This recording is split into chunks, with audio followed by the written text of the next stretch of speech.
રસોડામાં કામ કરતા કરતા આવી ગયું સોયા ચંકનું પેકેટ. તો બનાવી નાખશું સોયા ચંકની મસ્ત મજાની રેસીપી. સોયા એટલે એવું હોય છે ઘણાના ઘરમાં ભાવે, ઘણાના ઘરમાં ના પણ ભાવે, કારણ કે ચૂઈ હોય થોડા, અને બનાવવાની રીત કઈ હોય છે એ તો બહુ જ કામ કરે. તો આપણે સોયાને બનાવી નાખશું એટલા સરસ મજાના સ્વાદિષ્ટ કે ઘરના બધા કે આ રેસીપી વારે વારે બનાવો, કારણ કે એની અંદર આપણે નાખશું ગ્રેવી અને સ્વાદવાળો મસાલો. ચાલો બનાવી નાખીએ અને જોઈએ કેવી રીતે બને છે. દમાલુ સ્ટાઇલ પણ કહેવાશે, મંચુરિયન સ્ટાઇલ પણ કહેવાશે. બનાવી નાખીએ સોયાની મસ્ત મજાની પ્રોટીન ભરેલા સોયાની રેસીપી.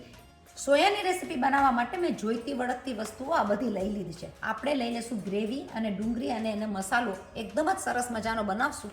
સોયા બહુ સરસ રીતના બનતા હોય છે અને આ વસ્તુ એકવાર વીકમાં બનાવવી જરૂરી છે, કારણ કે આની અંદર lots and lots of protein છે. વીકની અંદર એકવાર આ સબ્જી બનાવી હોય તો બહુ જ મજા આવી જશે ઘરનાઓને. પણ અલગ અલગ રીતથી સ્વાદમાં કેવી રીતે બનાવશું ચાલો જોઈએ. આ બધી ઇન્ગ્રીડિયન્ટ નાખીને સોયાને લઈ લઈશું એક વાટકામાં, એક વાટકા જેટલા. સોયા તમને દેખાશે આવા, પણ સ્વાદિષ્ટ લાગે બહુ જ સરસ. આપણે લઈ લઈશું એક વાટકા જેટલા. તમે જેટલા તમારા ઘરમાં ક્વોન્ટિટી ખવાય એ પ્રમાણે તમે લઈ શકો. હું લઈ લઈશ એક વાટકાને બાઉલની અંદર. લઈ લઈશું પેનની અંદર થોડું એવું ગરમ પાણી. સોયા થશે ગરમ પાણીની અંદર, એને આપણે ઉકાળવા પડશે મીઠું નાખીને. ગરમ પાણીની અંદર હું લઈ લઈશ માપથી મીઠું. લઈ લઈશું આપણા સોયા ચંક ગરમ પાણીની અંદર. ગરમ પાણીમાં જાતાની સાથે ઉકળવા મળશે અને થઈ જશે સોયા ચંક ડબલ ધ સાઇઝમાં. ઢાંકીને થવા દેશું 2 થી 3 મિનિટ. સોયા પાકી જશે તરત જ.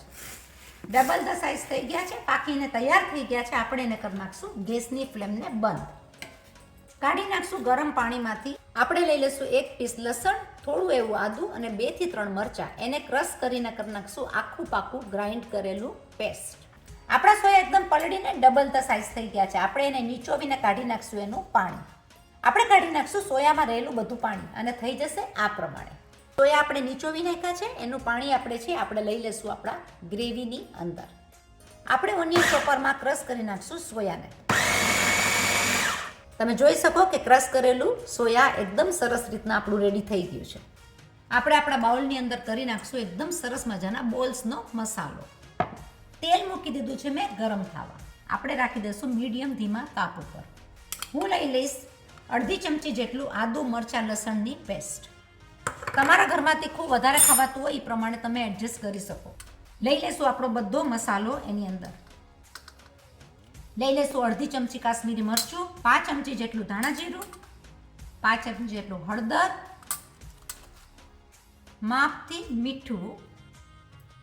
લઈ લઈશું 1 થી 2 ટેબલ સ્પૂન જેટલા કાંદા, 5 ટીસ્પૂન જેટલું ગરમ મસાલો, 1 ટેબલ સ્પૂન જેટલો ચણાનો લોટ, જરાક એવું તેલ. કરી નાખશું બધી વસ્તુને મિક્સ. આ મસાલો દેખીતાની સાથે જ એકદમ જ સરસ લાગે, કારણ કે સ્વાદમાં બધી જ વસ્તુનો સ્વાદ એની અંદર છે. લઈ લઈશું આપણો ક્રશ કરેલું સોયા ચંક. મેં 1 વાટકી લીધું હતું, એનું આટલું બધું સોયા ચંક થઈ ગયું છે. સોયા ચંક ખાવામાં બહુ જ સરસ હોય છે. ફેમિલી મેમ્બર્સ બધા ખાય તો healthy protein, lots and lots of protein આની અંદર હોય છે. જો તમે મારી ચેનલને સબસ્ક્રાઇબ ના કરી હોય તો સબસ્ક્રાઇબ કરજો. આવી નવી અલગ અલગ નવી બહુ બધી રેસીપી અને વેરાયટીઝ તમને જોવા મળશે. મારી ચેનલમાં છે કેન્યાને લાગતી વળગતી ઘણી બધી રેસીપી, અને આવી બધી નવી રેસીપીઝ તમારા માટે લાવતા જ રહેશું. શેર કરજો, સબસ્ક્રાઇબ કરજો, લાઇક કરજો ને કોમેન્ટ જરૂર કરજો. કરી નાખશું બધી વસ્તુને હાથેથી મિક્સ. આપણે ચણાનો લોટ નાખ્યો છે જેથી કરીને એની અંદર બાઇન્ડિંગ એકદમ સરસ આવે. આપણે એના બનાવી નાખશું રાઉન્ડ બોલ્સ. આપણે બનાવી નાખવાના છે બધા બોલ્સ આ રીતના. ચણાના લોટનું બાઇન્ડિંગ હોવાથી તૂટવાનો ડર નહીં લાગે અને થશે એકદમ સરસ મજાના.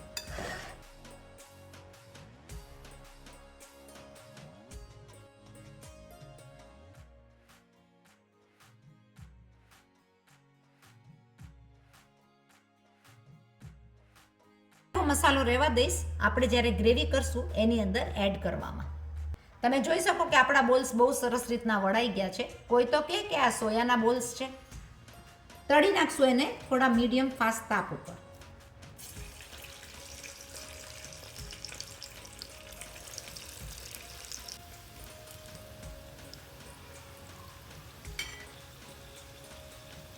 તમે જોઈ શકો સોયા તળાઈને એકદમ જ સરસ મજાના કલરમાં આવી ગયા છે. આપણે ગેસની ફ્લેમ કરી દઈશું બંધ.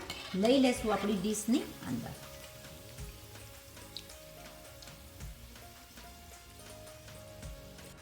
આપણે લઈ લીધી છે બીજી પેન. એની અંદર હું લઈ લઈશ 1 ટીસ્પૂન જેટલું ઘી.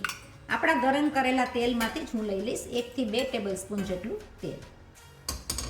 તમે બટરમાં પણ કરી શકો. લઈ લેશું થોડું એવું જીરું, લાલ મરચું, લઈ લેશું એક તજપત્તું, જેથી કરીને સ્વાદમાં એકદમ જ વધારો આવશે અને લાગશે બહુ જ સરસ. વઘાર આપણો એકદમ સરસ થઈ ગયો છે. હું લઈ લઈશ થોડી એવી હિંગ. લઈ લઈશું એની અંદર 1 થી 2 ટેબલ સ્પૂન જેટલા કાંદા.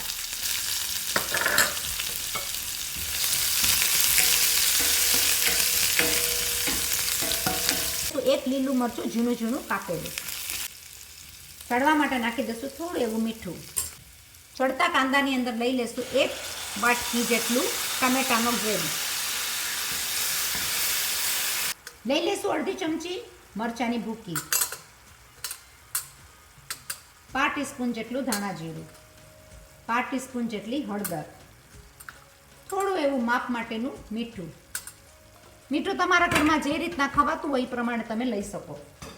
સોયાનો મસાલો આપણે જે બાકી છે એ પણ લઈ લેશું આની અંદર, જેથી કરીને ચણાના લોટની પેસ્ટ પણ આવી જશે અને ગ્રેવી થશે એકદમ સ્વાદિષ્ટ. પાકવા દેશું એને 2 સેકન્ડ ધીમા તાપે. લઈ લેશું આપણું સોયાનું વધેલું પાણી. તેલ છૂટું પડે ત્યાં સુધી આપણે એને ઢાંકીને થવા દેશું મીડિયમ ધીમા તાપ ઉપર. જ્યાં સુધી આપણો મસાલો પાકે છે ત્યાં સુધી આપણે તૈયારી કરી નાખશું પરાઠાના લોટની. મેં લઈ લીધું છે થોડું એવું તેલ. લઈ લેશું માપથી થોડું એવું મીઠું. મને આમાંથી રોટલી પણ કરવી છે એટલે હું જીરું નહીં નાખું. પરાઠા સોયાના શાક સાથે બહુ જ સરસ લાગે. ફ્લોર ઉપર કરીને કરી નાખશું પરાઠા.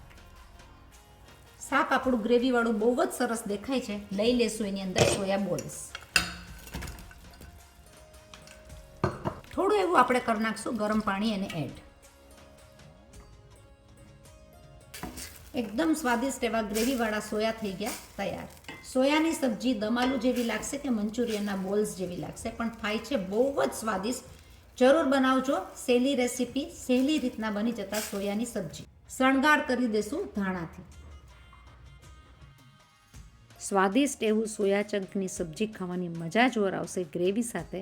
ગ્રેવીની સાથે જો ગરમા ગરમ ઉતરતા પરાઠા મળી જાય તો જેટલી પણ સબ્જી બનાવી હશે એના ઉપર પરાઠા ખવાતા જ જશે. વણતા બનાવતા તમે થાકી જશો, પણ ઘરના બધા કહેશે હજી આવવા દો. ગરમા ગરમ પરાઠા, રોટલી કરતાં પણ પરાઠા સાથે આ સબ્જી ખાવાની મજા જ ઓર આવે છે. તો ગરમ ગરમ પરાઠા તમે પીરસતા જાઓ અને આ સબ્જી એટલી જ ખવાતી જશે. પણ પ્રોટીનથી ભરપૂર જેવી શક્તિમાન વાળી સરસ મજાની આ સબ્જી પ્રોટીનથી ખૂબ ભરેલી છે, એટલે બહુ જ ખાવાની મજા આવે અને સરસ લાગે સ્વાદમાં. તો જરૂર બનાવજો. આપણી આ રેસીપી આગળ બીજાને પણ ફોરવર્ડ કરજો.